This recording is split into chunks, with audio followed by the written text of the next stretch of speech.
Mhm. Okay, today's daf, Be'ez Hashem, is Masechta Zevachim number 115. 5 lot left, and then we take a drink of wine. But Kuf Tazvav. So let's just review the Mishnah. The Gemara today is going to be a little bit lighter, especially towards the end. It's Agada to Gemara. Basically, we're finishing up this conversation. There's an Issa in the Torah to Shech. There's an Isser in the Torah to Shech a korban outside the base of Mikdash, and if you do that, you get kares. Not only that, even if you shech in the base of Mikdash and you bring the offerings on a mizbeach outside the base of Mikdash, you get kares. That's called halas b'chutz. But here's the key, and this is the only key that you need to know. The only time you chayav kares is only if it's a type of korban. It's a type of korban that you should have brought it inside the base of Mikdash. And if you brought it inside the base of Mikdash, it would be a kosher korban. Therefore, if you bring it outside the base of Mikdash, you get kares, right? So the Mishnah listed off a couple of psulim korban that would never make it into the base of Mikdash. For example, if the animal was a bestiality or it was a muktzah type of animal, or was worshipped as an avodah zarah, so they would never make it as a korban.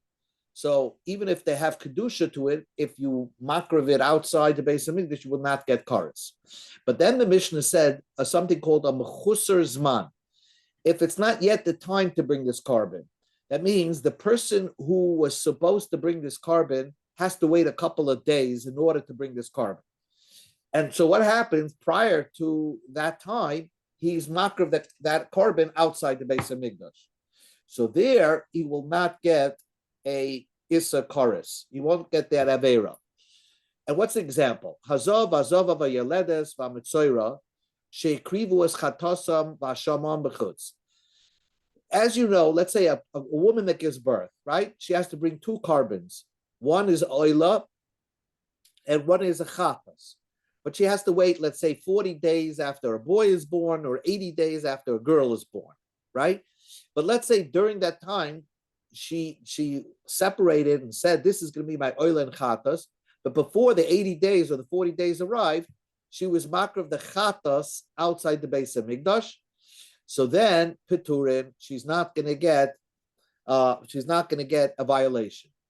But oila seyem v'shalmeim b'chutz, but she violated and brought her oila outside.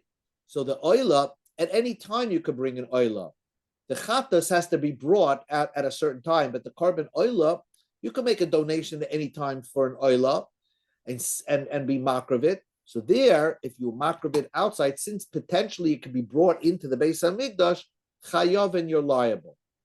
The only thing the Gemara is going to try to answer is which of these bring hazava, yaledav, mitzayra. They don't bring ashrams, or one of them they don't bring shlamims. So the Gemara is just going to add a few things to the Mishnah. Let's go to the Mishnah Kuf Tezva. We're going to start from Kuf Yudal Amud Beis, where the Mishnah says mechusrei zman. Kuf Yudal Amud Beis mechusrei zman. Says the Gemara that if a person brings a korban that's a mechusar zman, then you're not. That means before it's time, then you're not chayav shchut chutz. Okay. Says the Gemara, v'hani b'nei ashamis ninu. Are these the characters that are listed subject to bring an asham? Or Mazeiri said tini mitzayra b'adei. You put into the Mishnah mitzayra. In fact, in our Mishnah, we had the word mitzayra there. So Zairi, the already Gemara said, the Mishnah is missing a word. Put the word mitzayra. Mitzayra does bring an asham, right? You know, as they free the mitzayra from his seclusion, right?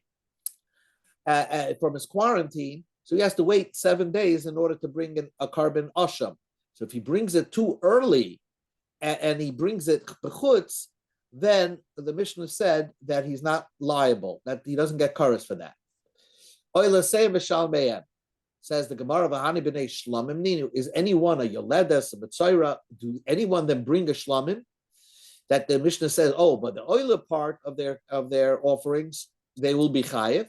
Amar Rav Sheshes says, Tzni Nazar. You have to, we'll say that, we'll imagine that the Mishnah said Nazar, even though it didn't say Nazar. So the Gemara makes a statement, is Zeiri kavua tanoi, the Rav Sheshes like kavua tanoi. Zeiri said that, Zeiri said, put it into the Mishnah. He like slipped it into the Mishnah and changed the Mishnah. Rav Sheshes didn't change the Mishnah, and he just said that you have to read like Chasuri Mechasra, like sometimes the Mishnah was missing a word. You have to think about it, imagine as if the Mishnah said it, but don't change the Mishnah. So for some reason, Rav Sheshes was reluctant to change the Mishnah. Okay, now this is just one point, and then now we're going to make another point that I'm just going to discuss it for a few minutes, and then we'll go on to the Amid Beis. Basically, we know that a carbon asham, right? A carbon asham brought by a mitzvah, right? He has to wait a certain amount of time till he's ready to bring that carbon. Now, if it's after the time where he's mechuyev to bring the carbon asham, if he brings it b'chutz, he gets kares. Even if, let's say, he brings it b'fnim and he shechts it shaloi l'shmoi, so after the zman, so shaloi l'shmoi by a carbon asham turns into an oila. So if a Mitzvah walked into the Beis Hamikdash, he's supposed to bring a carbon asham, and then he thinks, oh, I'm going to make it into an oila, it turns into an oila. So therefore, anytime after the zman, if he shechs the asham outside the Beis Hamikdash, whether he's shechting it l'shmoi or shloi l'shmoi, he's going to get kares. But before the zman, so he can't be an asham. Can he think shloi l'shmoi before the zman? That means if he would take that asham before the zman that he's supposed to bring the asham, and goes into the Beis Hamikdash and shechts it for an oila, wants to turn it into an oila. So since he potentially could do that, so if he shechts it outside the Beis Hamikdash, as an oila, he will get kares. This is the chiddush of Rab Chilkiah bar Tovia.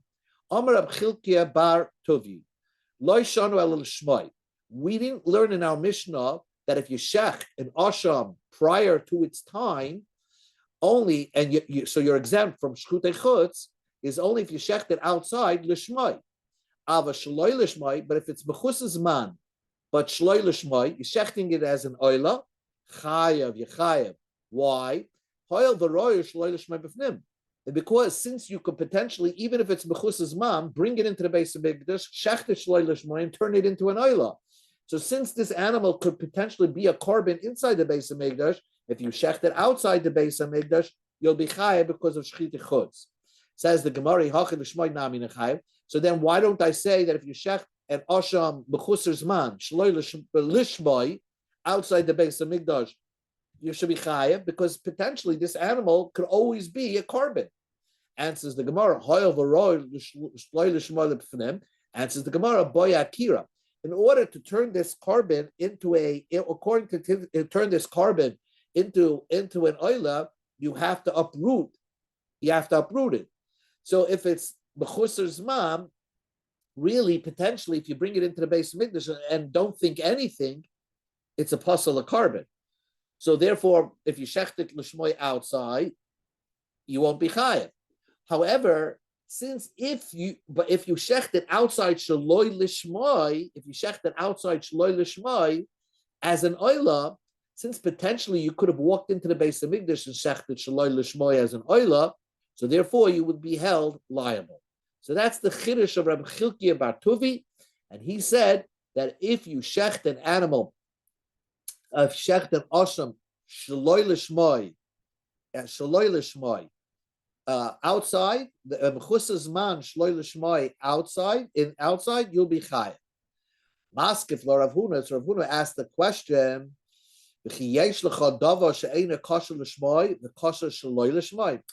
how could this animal, an asham, if you bring it into the Beis Hamikdash and it's mechusar zman, right? It's not the time yet.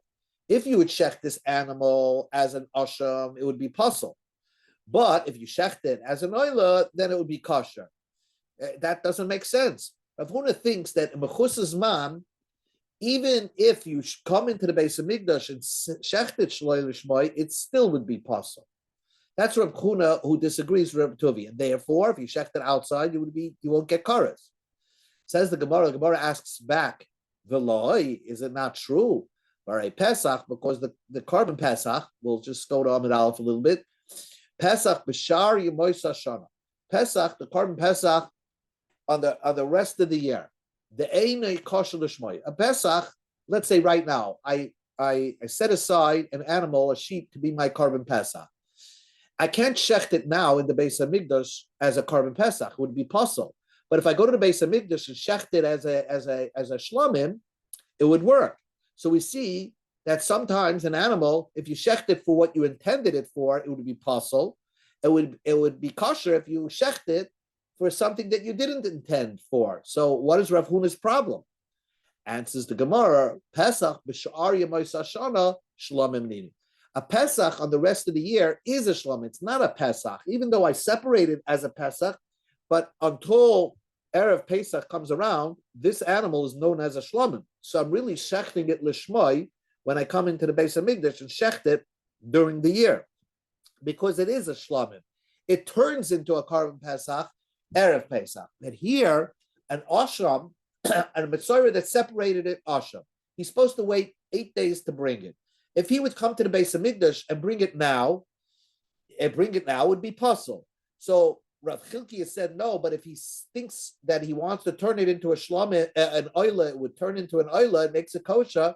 Rav Huna disagrees.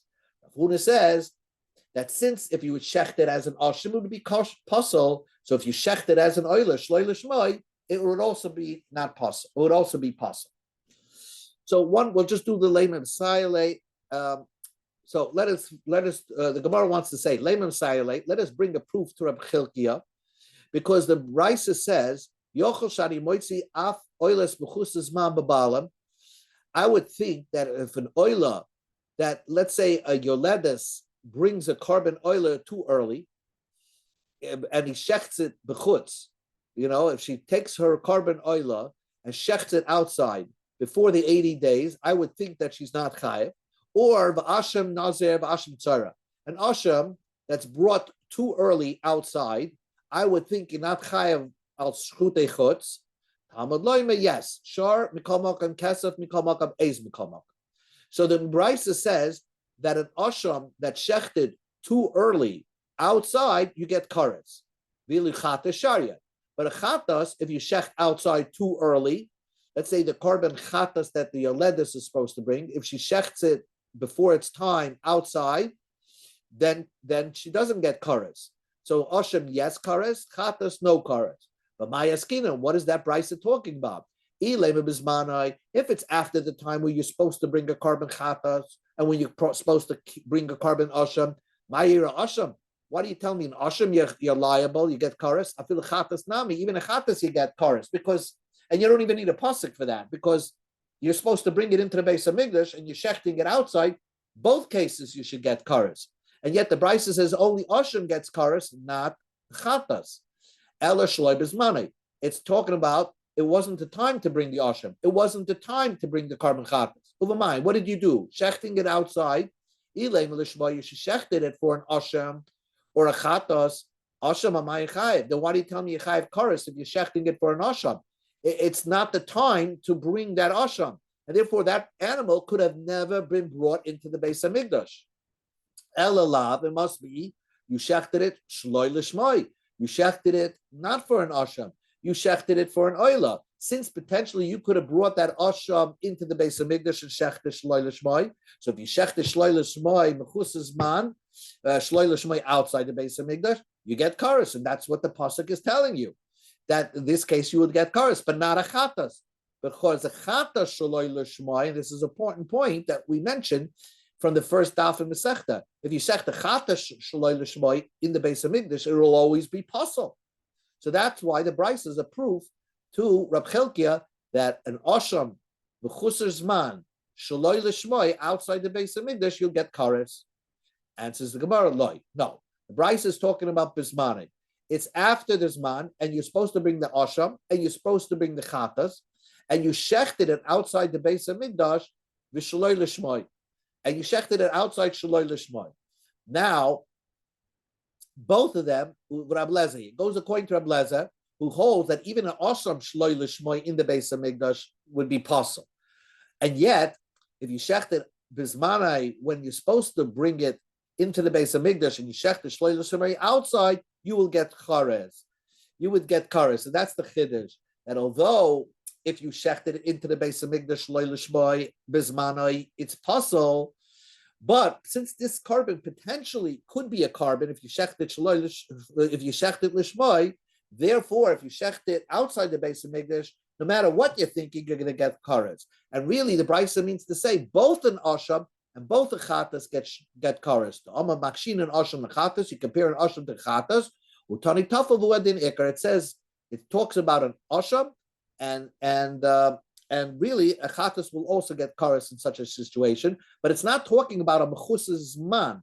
It's talking about after this man. So it's not a raya to Rabbi Chilkiah. Okay, let's go to Amid Beis into a new topic. The Mishnah said, Hamala mibsar chatas. The Mishnah says, if I take the meat of the chatas, what's the meat of the chatas supposed to be do with the meat of the chatas? The meat of the chatas are supposed to be eaten by the kahanim. If I take that meat and put it on a mizbeach outside, you don't get kares because it's not meat that's supposed to be on the base on the mizbeach inside the base of meat. It's supposed to be eaten, that meat. And therefore, if I take that meat and put it on a mizbeach outside the base of Mikdash, you don't get kares. Taner Rabbanan, the Raisa taught, Minayin, how do I know? Lamala b'sar hachatas, somebody who puts the meat of a korban chatas on a mizbeach outside the base of Mikdash, or b'sar asham, the meat of an asham, b'sar kachay kachem, or the meat of kachay kachem, like a shlomim, or b'sar kachay kalim, or the meat of a kachay kalim, like korban pesach, rimoiser or oimer, or from the leftovers of oimer, shtei alechem, alechem aponim, all these things, shiurim and nichos, are really supposed to be eaten by the kahanim or by the bailim. So if I take that edible food and put it onto a mizbeach outside the base of Mikdash, I don't get kares for that. Shepata, how do I know that? Talmud Bavli, the Torah tells you oila, only the type of things that get you kares if you bring it outside the base of Mikdash is something that's supposed to be brought inside the base of Mikdash, like a carbon oila. The whole animal and the meat of the animal is supposed to be burnt on the mizbeach, but not anything else. Ma oila shehi lahala. It's oila that's supposed to be brought onto the base of Mikdash. I've called rushu uya lahala. Only something that's supposed to be on the base of Mikdash. So if you bring it outside the base of Mikdash, then you chayev. But all these things that they're like the lechem aponim, the breads, they're supposed to be eaten by the kahanim. So if you take it outside the base of Mikdash and put it on a mizbeach, you don't get kares for that. Menayin, how do I know? Sh'af hayotzek v'aboilav v'apeseach v'ameleach v'amenich v'hamegish v'masada shulchan v'meitef esaneres v'akoimetz v'makabel b'chutz shapata. How do I know if I do any of the avodos of a mincha? Let's say pouring the oil, mixing the flour with the oil, or salting it, or bringing it to a mizbeach, or how do I know if I take the menorah, right? I take the menorah outside the base of Mikdash and start cleaning it. That's an avodah that's supposed to be done in the base of Mikdash. How do I know if I take the shulchan outside the base of Mikdash and put the 12 breads on it? How do I know that that's not an avera of doing a service outside the base of Mikdash? You potter from kares. How do I know? Talmud loima asher yala oila oizava. Only if you bring up a carbon oila or any carbon. Ma'ala shu gemara avodah, avkol shuhu gemara avodah. The only types of services that you chayev, if that's the final service in the act. For example, like your sprinkling or your maktir something on the mizbeach. That's the final service. But when you're cleaning out the menorah, that's not the final service. The final service is lighting the menorah. Or v'hakoimitz. Or if you do kmitza, you just kmitza outside the base of Mikdash, that's not the final service, because the final service is that you bring that kmitza with salt onto the base onto the mizbeach. So as long as it's not the final service, if I do that service, that's has a service beyond that. If I do that service outside the base of Mikdash, I'm not going to be liable. It says the Gemara, new Gemara. The Mishnah said before the Mishkan was erected, who did the services in all of Chumash? It was really the Bechorim did the service. Yosef Rav Huna bar Rav Kitina Kamei Rav Chizda. Rav Huna was in front of Rav Chizda, the Kakari, and he read a pasuk. The pasuk says that the Jewish people they made a carbon by Yishlach Snara B'nai Yisrael. They made a carbon by Matan Torah, right by the giving of the Torah. They made carbonas. Amalei Hachi Amar Abasis. So Rav Katina said, Rav Huna said, Rav Huna said in front of Rav Chizda, Karvu Upasku. That was the last time the Bechorim ever did a service by Matan Torah. So Rav Chizda Laisuvin Masnisim. So Rav Chizda wanted to ask a question to Rav Huna from our Mishnah. Our Mishnah says that the Bechorim service carbonized up until the Mishkan was built, which is beyond another year after the Torah, after the Matan Torah, half a year at least, a year close to after Matan Torah. So how could you tell me that the Yid from that point on by Matan Torah, that's when the Bechorim stopped doing their service and Nodav Avihu took over? Basically, what he was saying is that the Bechorim stopped by Matan Torah and the Kahanim took over. But our Mishnah says that Bechorim did the service until the building of the Mishkan, and then the Kahanim took over. So, but before he asked that question, Shammai Dekama, Rav Chizda heard Rav Huna say another statement, Mishmei Rav Ada bar Ahava, in the name of Rav Ada Ahava.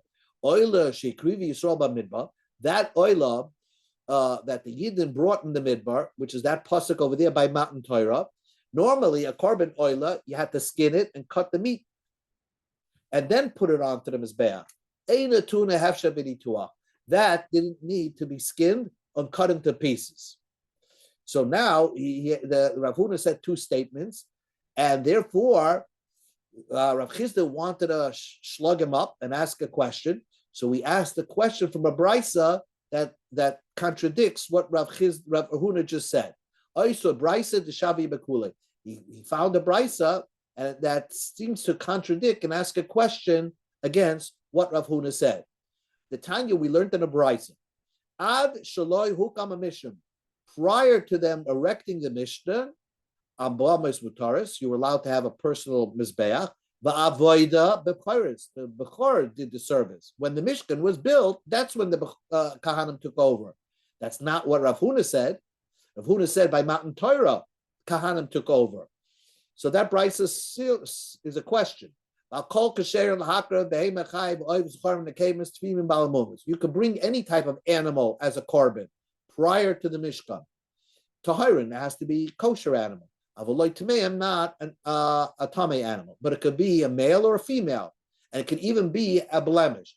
V'akol karva oilers, and everybody, when you makriv before the Mishkan was around, you only brought carbon oilers. Then the brisa says the oiler shekriv Yisrael b'midbar by Matan Torah, when the Jews brought a carbon oiler to una hefsha b'nituach. At that time already, they were skinning the animal and cutting it to pieces. So that's a question against what Rav Huna said. Rav Huna said the oiler that the Jews brought in the midbar does not need skinning and did not need skinning and cutting it to pieces. And then the brisa ends off the goyim bezmanazeh. A goy today, Rashayin Lasas came. A goy is permitted, I guess, to build in his backyard. If you have a neighbor, he can build in his backyard a mizbeach, and he can bring a carbon oiler to Hashem. So that's not an isser for a goy to do. So again, but the bottom line is that this Mishnayos, this brisa seems to contradict what Rav Huna said. Rav Huna said that by Matan Torah, it was all switched over to Kahanim. And it says the Gemara Tanoi, it's a Mechlekas Tanoi. The Tanya we learned in the brisa, it says by Matan Torah, V'gam hakanim anigoshim el Hashem yiskadoshu.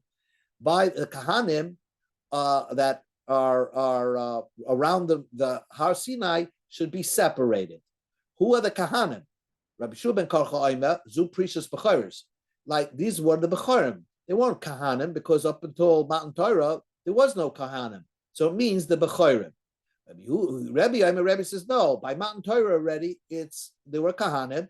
Zu Precious Nadav Avihu. It's talking about Nadav Avihu, who are the sons of Aaron, who are Kahanim. So therefore, the Bryce, our Mishnah goes according to Rabbi Shua ben Karcha, and Rav Huna went like Rebbe. That Rebbe said that Nadav Avihu already were Kahanim at the time of Matan Torah, and the Bechorim took a back seat by Matan Torah. Says the Gemara, Bishlam Elamam Yamazu Precious Nadav Avihu. It's very well understood that it means Nadav Avihu. Hainu Diksiv, Hu Ashadiba Hashem Lema B'Kroi Ve'Akadosh. When Nadav Avihu died, Moshe Rabbeinu told Aaron, "Don't be quiet, because I knew they were going to die." Because it says, because Hashem told the Kahanim by Matan Torah, they should stay back when they're not, don't get too close. And Nadav Avihu violated that by the inauguration of the Mishkan. They got too close, and that's why they died. Elaman Diyama Zu Precious Bechoros Heicheramiza. Then, according to the Mandiyama, that God never spoke directly to Kahanim to stay back, and it was only to Bechorim. So where did Hashem indicate to Moshe Rabbeinu that Kahanim are going to die by the inauguration of the Mishkan? And Moshe had a hint to it because that's what he told Aaron. Relax, I knew your kids are going to die. Answers the Gemara a fascinating thing. The Ksiv, God told Moshe Rabbeinu that the place of the Oyel Moed and the Mishkan and the Kodesh Kedoshim, I'll be sanctified by honor. I'll tikra b'chvoidi, el b'mechubadai. I'll be sanctified by mechubadim, by my most honored people. How is God sanctified by his most honored people? That God punishes even a tzaddik. Even a tzaddik, there's no favoritism by God, and therefore God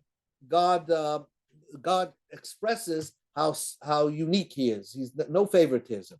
HaKadosh Baruch Hu told to Moshe, Moshe knew that some people are going to die, special people are going to die by the inauguration of the Mishkan, but he didn't know it was going to be Aaron's kids. Even when Aaron's kids died, Aaron Achi, he said to Moshe, Aaron, my brother, they died only to sanctify God's name, to show God plays no favoritism.